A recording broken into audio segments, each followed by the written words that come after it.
Olá, queridos, olá, queridas. Estou gripadaça, mas vindo aqui trazer para vocês o vídeo sobre Casa Velha, livro que está entrando no vestibular da Unicamp nesse ano de 2023 para o vestibular 2024, tá?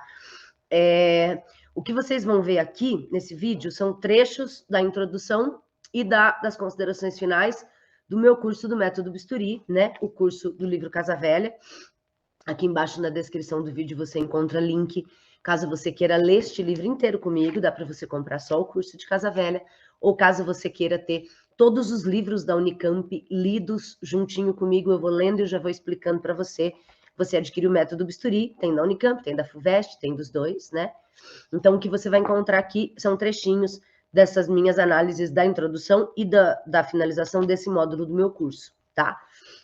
Rapidamente falando um pouquinho sobre a história, Casa Velha vai contar a história de uma família, né, governada pela dona Antônia, que é uma viúva, que foi casada com um cara que foi ministro de Dom Pedro I, e esse cara morreu, eu já falei que ela é viúva, ela tem um filho chamado Félix, e a história é narrada em primeira pessoa por um padre, cujo nome a gente não sabe, que resolve fazer uma pesquisa histórica e ele descobre que nessa casa, chamada de Casa Velha, na biblioteca desse cara que foi ministro de Dom Pedro I, tem muitos livros importantes. E ele pede licença para Dona Antônia para ele frequentar essa biblioteca e fazer a sua pesquisa. Só que enquanto ele está na casa, ele vai frequentar a casa para usar a biblioteca, ele vai ficar no meio de um drama familiar, né? Félix, o filho da Dona Antônia, é apaixonado por Lalau. Lalau, uma moça pobre, órfã, que foi praticamente criada pela Dona Antônia, né? Que é uma agregada ali da casa, a Lalau, uma menina muito espirituosa, muito original, muito diferente, né? E ele gosta dela, mas a dona Antônia não quer que o filho se case com a Lalau, obviamente, porque a Lalau é pobre, ela não está à altura do seu filhinho. E aí o que a gente tem aqui é que o padre vai tentar fazer o meio de campo nessa história, errando várias vezes, né? Para tentar juntar esses dois. Se você não leu Casa Velha, eu sugiro que você não veja esse vídeo, pare, porque principalmente nas considerações finais eu vou dar spoilers sobre essa história. E é uma história tão curtinha que vale a pena você ler primeiro. Inclusive, recomendo que leia comigo, que adquira o meu curso, que é a maneira mais fácil de você ler. Já está avisado. Daqui para frente teremos spoilers, tá? Sobre essa história. E eu realmente não, eu nunca recomendo spoiler, né? Mas no caso desse livro, menos ainda, porque ele tem umas reviravoltas, uma coisa novelesca, sabe? Que eu acho que vale a pena você ter essas surpresas por você. Recado dado, sua alma, sua palma. Vou seguir, então, com esse trechinho da introdução e depois o trechinho das considerações finais lá do meu curso. O vídeo vai acabar abruptamente, que é o fim das considerações finais de lá, mas eu já deixo aqui o meu beijo, o meu muito obrigada. Peço para você se inscrever aqui no canal, para você me acompanhar lá no Instagram. Eu sempre tenho colocado vários materiais lá no Instagram. É isso, tá bom? Beijo, fique agora com algumas considerações sobre Casa Velha, que é um livro muito bacana, vale muito a pena você ler, tá bom? Beijo e até a próxima. Que eu vou tomar meu Naldecon, que tá foda. Ele entra para o vestibular 2024, ele estará no 25, estará no 26, então não sei quando você está vendo essas aulas, de todo modo, seja bem-vindo, bem-vinda, bem-vinde, aqui a gente vai começar a tratar, então, desse Casa Velha, né, deste livro, desta obra, que vou chamar de novela, tá? Uma novela literária. Tem toda uma discussão aí, gente, se é novela, se é conto, se é romance, que não nos interessa nesse momento, porque a gente está fazendo aqui, nesse curso, nesse módulo, né, a análise do Casa Velha pensando no vestibular. E a Unicamp nunca vai te perguntar se é um conto, se é um romance ou uma novela. Pim, pula para a Unicamp fazendo perguntas sobre isso. Mas eu acho que não. Porque, de fato, se os críticos, os estudiosos, os críticos literários não chegaram a uma conclusão, não somos nós que vamos chegar. Eu digo que é uma novela porque esses limites, isso aqui não é exatas, graças a Deus, né? Os limites entre conto, novela e romance não são muito definidos. A gente vai mais ou menos por duração, né? Conto, novela e romance são 3 gêneros narrativos, né? Vamos te contar uma história.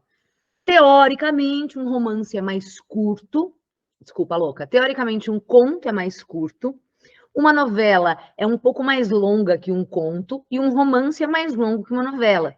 É claro que acontece da gente ter romances curtos e novelas longas, então o negócio fica ali meio no meio, que é o que acontece aqui. Casa Velha é um romance curto ou é uma novela longa?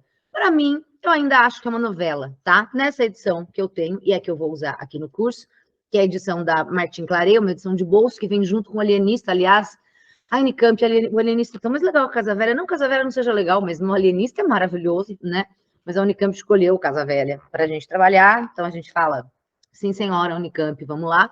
Então essa edição que eu tenho da Martin Claret tem as duas obras, e nessa edição aqui, o Casa Velha tem 68 páginas. Tudo bem que não é uma edição muito maravilhosa, tá? Eu comprei, que foi a que eu achei, e era mais barata, né? O espaçamento entre as linhas não é nada muito incrível, a fonte é bem pequena, a página é bem fininha, ela tem um pouco de transparência de um lado para o outro, mas enfim, dá para ler, tá? Não se preocupe com isso. E assim, então, aqui tem 68 páginas, né? Para mim, é uma novela um pouquinho longa, se a gente considerar, sei lá, na FUVEST Campo Geral, é uma novela também do Guimarães, e tem em torno de 100 páginas, claro que numa edição muito melhor que essa aqui. Então, primeira coisa, é uma novela. E foi publicada, essa novela foi publicada em folhetins numa revista feminina no ano de 1885, né? Se a gente for considerar, já estamos no período que a gente chama de realismo no Brasil, que começa em 1881, com a publicação de Memórias Póstumas de Brás Cubas, do Machado. Então, sim, uma novela realista, da fase realista do Machado, 1885. Só que o que aconteceu é que, diferentemente de outras obras do Machado de Assis, o Casa Velha não saiu em livro depois. Que, por exemplo, Memórias Póstumas é publicado em jornal, Quincas Borba é publicado como folhetim, mas depois recolhe e publica como livro, né?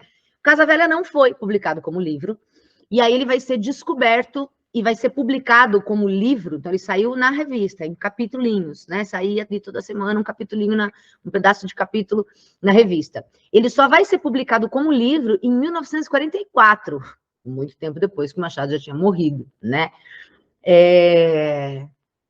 Enfim, basicamente é isso. Essa novela que ficou aí anos perdida e que voltou, e a Unicamp achou muito legal trazer ela para você. Então, como eu disse, a gente fala, sim, senhora Unicamp, e vamos à leitura sem muitas delongas mais, tá? Você vai encontrar, talvez, na internet, muita gente falando que essa obra é considerada precursora de Dom Casmurro. Em primeiro lugar, essas pessoas que estão falando isso deveriam citar as fontes, né? Que elas não estão tirando essa ideia do cu delas, nem de uma brilhante ideia que alguém teve de comparar. Quem teve essa brilhante ideia de comparar o Casa Velha com Dom Casmurro foi o John Gladstone. O John Gladstone é o principal estudioso e tradutor do Machado de Assis no exterior. Se você leu, se você aqui é da época que prestou vestibular da Unicamp quando caía Bons Dias, né, as crônicas do Machado, você sabe que John Gladstone era o tradutor do Machado e autor das notas que havia nessa edição da editora da Unicamp do Bons Dias, né? Ele é professor em Liverpool, enfim. E o Gladstone é que vai dizer, o John Gladstone é que vai dizer que o Machado de Assis, que o Casa Velha seria como se fosse um ensaio para escrever o Dom Casmurro, porque há muitas comparações que podem ser feitas entre as narrativas. Mas deixa eu te contar, isso é muito interessante do ponto de vista literário. Isso é muito interessante para quem, como eu, gosta de literatura, comparar as duas obras. Mas deixa eu te falar uma coisa, amor. A Unicamp não pôs Dom Casmurro na lista. Então, ela não pode te cobrar uma comparação com Dom Casmurro. Porque se ela quisesse, ela tinha que ter pedido para você ler Dom Casmurro. Então, esse tipo de coisa que as pessoas ficam falando em vídeos na internet, em artigos que você procura lá, Casa Velha, dá um Google e acha... Não interessa, foda-se. Se a Unicamp quisesse que você comparasse Casa Velha com Dom Casmurro, ela colocaria as duas obras na lista. Mas a Unicamp não pode botar um trecho de Dom Casmurro e pedir para eu comparar? Se ela fizer isso, você vai ler o trecho e vai comparar ali na hora, com o que você sabe sobre Casa Velha, que a gente vai ler e discutir aqui. Então, não pira, tá? Tem muita gente que pira com essas coisas. Vou falar no módulo de Cartola, também tem isso. O povo fica... essa música Cartola escreveu para fulano, para ciclano. Foda-se, não interessa. A Unicamp não pediu para você ler a biografia do Cartola. Ela pediu para você ler as músicas do Cartola, né? Então, assim, só um parênteses. Depois a gente fala sobre isso no curso /módulo de Cartola, tá? Então, assim, vamos para a obra. É isso que eu me proponho a fazer aqui nesse curso. É disso que eu me orgulho, né? Quando um vestibular coloca uma lista para você ler de obras literárias, ele quer que você leia a obra. E é isso que a gente faz aqui. Eu não vou ficar aqui como tem esses cursos aí, ai, fica 2 horas falando sobre Casa Velha e fazendo comparações com outras obras. De novo, não que isso não seja interessante, mas não é interessante para você que está prestando prova, porque não é isso que vai cair no vestibular. Para o vestibular, ele está te pedindo a leitura integral dessa obra. É exatamente o que a gente vai fazer aqui nesse módulo, ou nesse curso, e é exatamente o que eu faço no Método Bisturi, que é a gente ler, seguir e entender, nos apropriar desta obra, né? Que nós nos apropriemos desta obra, entendamos-la. Ai, que fina eu tô. E é isso. Então, bora para começar. São 10, se eu não me engano, capítulos. O primeiro é mais longo, dá a impressão que não acaba nunca, mas ele acaba, tá? Depois tem outros capítulos que são mais curtinhos. Deixa eu só conferir se são 10 mesmo. Não, mentira, são 8. São 8 capítulos, tá?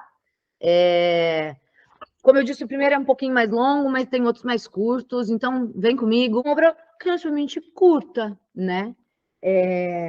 E aparentemente simples, mas não se deixe enganar, né?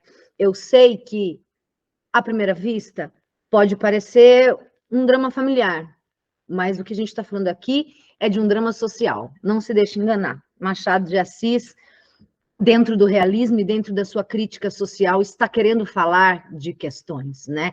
Ele usa, e isso é uma característica do realismo, ele usa a história desses personagens para colocar coisas a respeito das desigualdades sociais no Brasil, né? E o que ele está falando aqui é dessa falta de mobilidade entre as classes sociais, a classe dominante, representada aí pela Casa Velha, né? E o quanto esse velha indica essas velhas questões de uma classe dominante que não quer se misturar, né? Que não quer perder a sua posição e que não vai aceitar que uma moça pobre faça parte, né? Não é simples assim. O que é uma coisa que até hoje a gente vê, né? Se tem uma pessoa de uma família rica que se apaixona por alguém de uma família pobre, certamente vai enfrentar problemas. Então, não é só a história desses personagens, dessa famíliazinha, mas sim isso como representativo de uma questão social no Brasil, tá? Já falei lá no começo, né? Só para a gente relembrar, que é uma obra publicada em 1885, que saiu numa revista como folhetim, e que ficou esquecida por muito tempo, porque não foi, por muitas décadas, porque não foi publicada em livro logo depois, e sim por um trabalho de uma pesquisadora. Ela vai encontrar, sem querer, uma revista e fala, que é isso, não conheço esse livro do Machado? E aí vai atrás de todos os números e consegue reunir para publicar em 1944, né? Já comentei um pouco para vocês que o John Gladson, que é tradutor do Machado de Assis, estudioso da obra do Machado de Assis, professor da Universidade de Liverpool, ele tem um estudo que eu não encontrei em português na internet, só encontrei em inglês, tá? Ele tem um estudo no qual ele vai afirmar que essa obra seria como um ensaio para Dom Casmurro, né? E ele vai estabelecer uma série de comparações entre essa obra e Dom Casmurro, inclusive tem a ver com os nomes dos personagens, Félix, Feliz, Bento, Dona Antônia, Dona Glória, enfim. Como eu disse, eu acho que isso não interessa para a gente aqui nesse momento, eu disse isso na introdução, porque esse livro não está em comparação a Dom Casmurro, senão a Unicamp colocaria na lista. Se ela for colocar alguma comparação, ela vai te dar um trecho de Dom Casmurro. Acho difícil, né? Eu acho que a Unicamp vai focar na interpretação dessa obra mesmo. Mas o Gladson vai fazer um estudo bastante interessante, nesse texto dele, ele faz um estudo interessante, e ele vai dizer que Casa Velha tem alguns elementos de metáfora para falar sobre o Brasil. E, grosso modo, ele vai comparar a figura da matriarca, Dona Antônia, à monarquia, né, ao império, a figura de Dom Pedro I, desse primeiro reinado, né? Essa coisa antiga, velha, do Casa Velha, que ela representa essa classe dominante, esses pensamentos conservadores do império. O filho seria associado pelo Gladson a Dom Pedro II, que na verdade é um pouco mais moderno que o pai, mas que também é imperador, que não promove grandes mudanças, que não implementa a república, né? Ele parece um pouco mais novo, mas na verdade é tudo mais do mesmo, assim como o Félix é a cara do pai, né? Então, e o Félix, que aqui no livro, como a gente vê, ele não tem muita movimentação, né? Ele é meio bosta ali, então ele não... Então, enquanto a matriarca representaria Dom Pedro I, o primeiro reinado. E o Félix, por ser herdeiro, por ser a cara do pai, representaria aí o Dom Pedro II, a Lalau representaria a República. Esses ares novos, frescos, de modernidade, né, de liberdade. Inclusive o Gladson vai dizer que o nome dela é Cláudia, e Cláudia é um nome que remete aos imperadores romanos. Cláudio é um nome romano, da latina, essa coisa da República Romana. Então, tem todo esse estudo do Gladson que, de novo, se a Unicamp for querer colocar isso para você, ela vai ter que te dar um trecho. E aí eu não sei se num pequeno trecho dá para ter uma noção, né, de todo esse estudo que o Gladson faz. De todo modo, achei que era uma informação interessante para te trazer aqui, tá? E o Gladson vai dizer também, deixa eu já ir ticando o que eu falei, porque depois eu esqueço. Isso eu já falei. A visão do Gladson, toda vez que no curso de Bons Dias era a mesma coisa, toda vez que eu falo Gladson, parece que é o Gladson, né, irmão do Washington. Gladson é o sobrenome do John Gladson. Na visão do Gladson, ele vai dizer que este narrador não é tão inocente quanto parece.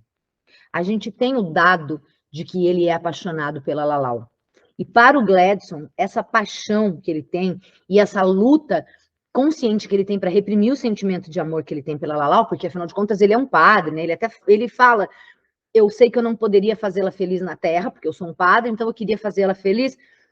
Parece que na verdade não. Parece que essa coisa dele de querer juntar o casal, na verdade parece que ele está mais atrapalhando, sabe? Porque aí o Gladson diz, né? A dona Antônia não chega a dizer, ela é filha do cara. É ele, e até ele fala isso no momento, o narrador, né? Ela não chegou a dizer as palavras, fui eu que disse e ela confirmou. Será que se eu não dissesse, ela diria?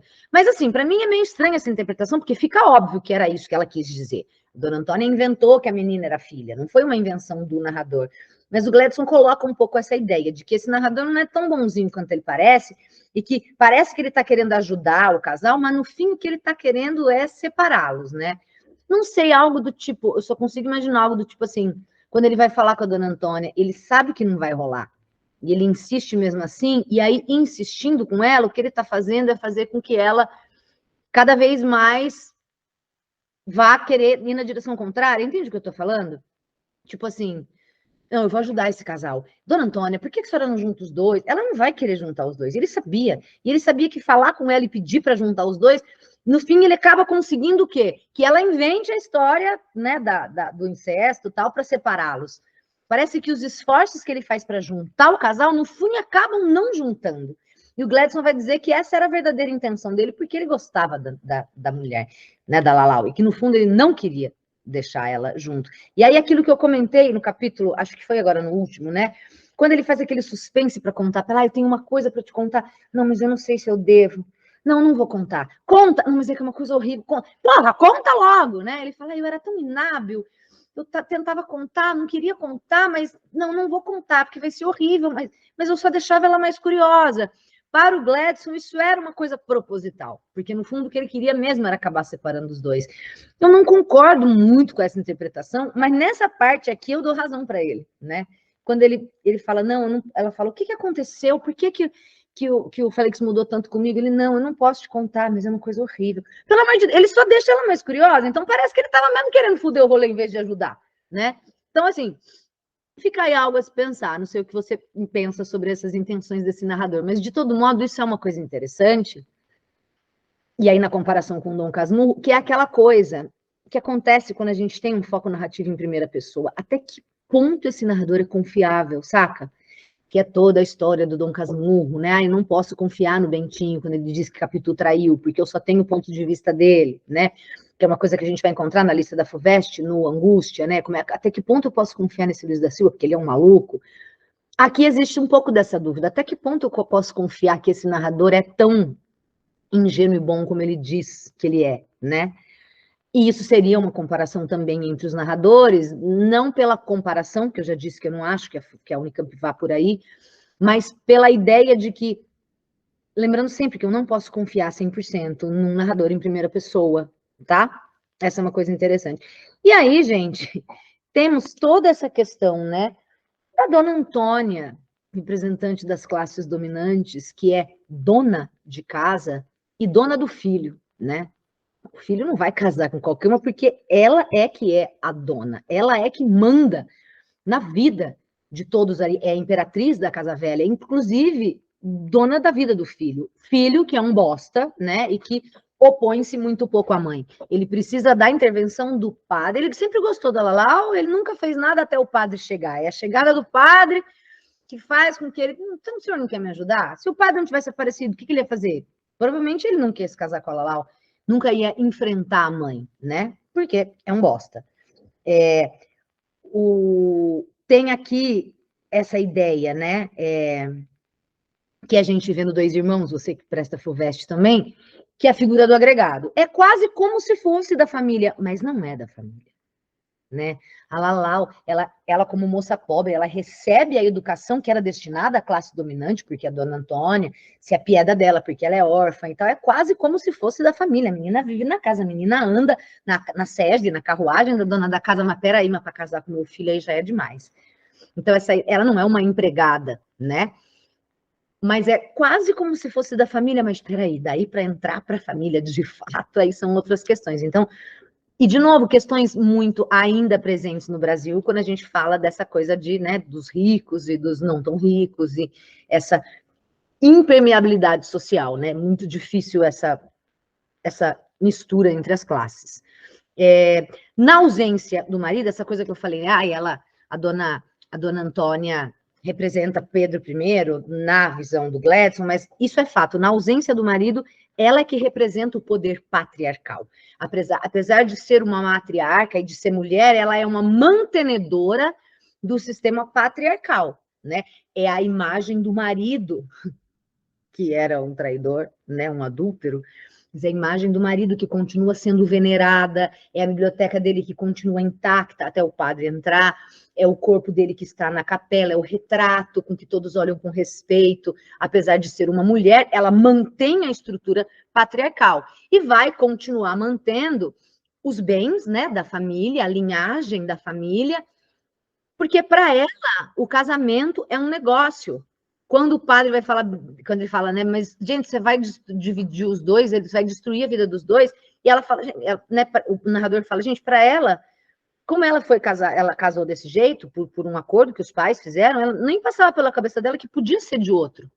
E isso mostra pra gente essa ideia, né, da manutenção de um sistema patriarcal e da manutenção dos privilégios e dos casamentos ali da classe privilegiada e dominante entre si, e também a visão da dona Antônia, que está acostumada a mandar no mundo, né? Para ela, se com ela aconteceu assim, é normal que aconteça com todo mundo. Ela não se põe no lugar do outro, ela não consegue imaginar uma realidade distinta da realidade que ela vê, que ela acredita, porque é isso, ela é dona da casa, ela é dona do filho, é dona de tudo, né?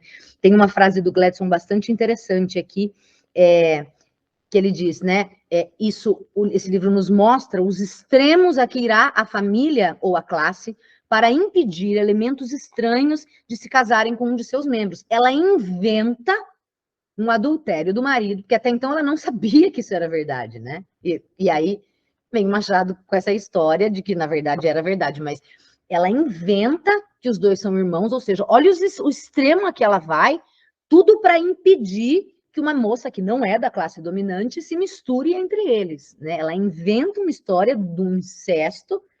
Olha a que extremos ela vai de inventar, de macular a memória do seu amado marido, e que no fim não era tão imaculado assim, né? E outra coisa interessante é que quando ela inventa essa história, ninguém questiona. O Félix fica triste um dia e aceita. A Lalau fica triste e tal, mas ninguém fala, não, gente, como assim? Não é possível que ele tivesse traído. Porque a traição é uma coisa tão comum. O adultério é algo tão comum. Um homem rico, poderoso, influente, é super incrível que ele trairia a mulher. Ela pensa nisso, ela inventa essa história, né? E ninguém questiona. Não, gente, como assim? Tipo, puta, não, é bem possível, né? É tão possível, e claro, né, que nessa classe dominante vão acontecer muitos adultérios, que, entendeu? Não é uma grande surpresa para ninguém. Claro, eles ficam tristes, imaginando que são irmãos, mas ninguém fala, não, gente, isso nunca aconteceria. Não é estranho um homem trair. Então, quando essa história vem, ninguém questiona. Não é possível. É super possível, é até esperado que isso acontecesse, né? que um homem rico, importante, tivesse um caso com uma mulher mais pobre, tivesse um filho com ela. Ninguém questiona isso, tá? Deixa eu riscar as coisas que eu já falei. Então, assim, era tão comum uma traição, ninguém questiona, né? É tão possível, era e ainda é. O que mais falta falar? Já falei, Dona Antônia vê o casamento como um negócio. Tem uma coisa interessante em termos de forma aqui, porque o nosso narrador, ele não só narra a história, como ele comenta a própria narração, né? A gente percebeu quando ele... mas isso aqui eu vou falar logo depois. Não, isso aqui, eu conto pensando nisso agora, né? Naquela época foi isso. Ai, peraí que eu vou te contar o que aconteceu no dia seguinte. Veja que ele vai narrando e vai comentando a própria narração dele. E a criação do suspense que a gente tem, comentei com você em algumas quebras de capítulo e falar, mas você não sabe o que vai vir depois, né? O que vem depois? Ele vai criando esse suspense na gente, um suspensezinho, né? É uma coisa, meu Deus, que suspense, não vou dormir. Mas existe um cuidado aí com a narrativa, de ao mesmo tempo em que ele narra, ele vai contando as coisas que ele está narrando. Ele conta e comenta a própria narração, ele fala o que ele fez, daí ele fala, mas eu não sei se foi bem feito. Ai, não. Então, aquela coisa do começo que a gente tem, que aparece uma voz que a gente não sabe de quem é, né? E foi isso que contou o padre e tal. E aí vem a narração dele, de quem é essa voz do começo, a gente não sabe. E ela não volta no final, né? Introduz uma história, mas diz que é uma história que um cônego contava, nananã. Então a gente entende que quando ele está contando essa história, já se passou muito tempo. E ele comenta isso várias vezes, né? Quando ele fala, naquela época eu pensei, hoje eu penso, talvez eu tenha feito isso por causa de tal, mas lá eu não sabia. Então a gente entende que ele está contando essa história já depois de muito tempo passado, né? Então ele consegue refletir sobre o que aconteceu. Isso é uma estratégia bastante comum do Machado, que a gente vai vendo Dom Casmurro, que a gente vai vendo memórias, nesses livros de memórias, né? Que é o cara, depois de um tempo, relembrando e contando as coisas que aconteceram e colocando já os seus pensamentos de agora com relação àquilo. Dá para ver isso no Ateneu também, né? O Ateneu, eu tenho o Sérgio narrando os acontecimentos que aconteceram com ele, os acontecimentos que aconteceram, é ótimo, narrando os fatos que aconteceram com ele, ou os acontecimentos que se passaram quando ele era criança, mas é um Sérgio adulto. Então, ele conta e, ao mesmo tempo, ele comenta o que aconteceu. A gente tem isso aqui também, né? Bom, tem mais uma coisa interessante do Gladson, que ele vai fazer esse estudo, né? Que a Lalau é representativa dessa coisa do Brasil, porque ela nasce em 1822 e fica órfã em 31. Em 1922 é o ano da independência do Brasil. Então, Lalau nasce com o Brasil, país, né? E com o fim do primeiro reinado em 31 é quando ela fica órfã. E aí ele vai fazer toda essa análise. E aí o Roberto Schwartz, que é um outro crítico que escreve bastante sobre Machado, ele questiona essa interpretação do Gladson. Ele fala, não, tá, certamente são datas interessantes, mas seria indicativo do que isso? O que isso quer dizer? O que isso... ela nasce no mesmo ano que o Brasil, ela fica órfã, e daí, né? Parece que ele não concorda com essa interpretação do Gladson, parece uma coisa meio forçada. Então, é interessante. Só que aí, assim, de novo, eu acho que isso é uma coisa já muito aprofundada, né? Seria num nível, assim, de você, dentro de uma universidade, num curso de letras, numa disciplina de literatura, analisar o Casa Velha profundamente, comparando com outras questões. Não acho que esteja num nível para vestibular ainda. Mas achei interessante trazer esse dado, não para você pirar nele e ficar louco procurando, mas só para você ter essa noção. E essa noção de que os próprios críticos não concordam. Um vai lá e coloca um negócio, o outro fala, tá, mas o que isso quer dizer? Então, existem essas discussões. E aí, já falei que o Félix é um bosta, né? Ele tem pouca movimentação no livro, né? É isso, se o padre não tivesse aparecido, o que ele ia fazer? Ele ia ficar gostando dela lá a vida inteira, mas nunca ia confrontar a mãe. No fim, ele casa com a Sinhazinha, porque é o que a mãe determinou, né? É essa mãe que, como eu disse, é a imperatriz, tudo gira... Essa imperatriz, não vou lembrar, foi uma brincadeira, que acho que foi o coronel que falou, um dia no almoço, né? A dona Antônia é a imperatriz aqui da Casa Velha, e ela ri, mas ela gosta da ideia, porque é o que ela é, né? E ela decide que o filho vai casar com a Sinhazinha. E, gente, Sinhazinha não é à toa, é um nome maravilhoso escolhido para essa moça, né? Porque a Sinhazinha, sim, representa a classe dominante. E ela tem uma elegância natural. Ela, em oposição a Lalau, que representa aí, né, talvez a república para o Gladstone, mas uma coisa mais livre, a classe livre, não a classe dominante, a classe intermediária, ali, uma classe média baixa, enfim, ela tem essa vivacidade, né? Ela tem a vida, ela tem originalidade, ela tem espontaneidade. E a Sinhazinha tem essa elegância que não causa esforço, que é própria das classes dominantes. A Lalau pode ter recebido a educação formal das classes dominantes, mas ela não tem esses dotes de elegância, de bons costumes que a classe dominante tem. Elas são a comparação entre elas é muito clara, fica muito clara a distinção entre as duas, né? E Sinhazinha, né? Sinhazinha é o nome da Sinhá. Sinhá, corruptela de senhora, como os escravos chamavam a senhora, a dona da casa, né? E a senhorinha, a jovem, a Sinhazinha. Sinhazinha, sempre em oposição, traz semanticamente, né, em termos de sentido, traz essa oposição já com a classe mais baixa, ou os livres, ou mesmo os escravos. É a Sinhazinha, é a riquinha, é a patricinha, é a filha do dono do rolê, ela é neta da baronesa, né? A Sinhazinha. É claro que é com a Sinhazinha que vai casar o herdeiro, né? O filho do ex-ministro. E que, no fundo, era essa família tão respeitável, podre, que ex-ministro casou não, teve um caso com a mãe da Lalau. Não era pai da Lalau, mas era pau de pai e pau. Lalau, pai e pau, foda, né? Era pai de outra criança que morreu, mas teve um caso, né? Então, assim. Agora, a Lalau, maravilhosa, né? O Machado, e aí outra comparação que pode ser feita com Capitu, enfim, as personagens femininas do Machado são foda, as protagonistas, né? A Sinhazinha é só mais uma Sinhazinha. Mas ela lá é muito maravilhosa. E ela decide que quem vai decidir o destino dela e a vida dela é ela, né?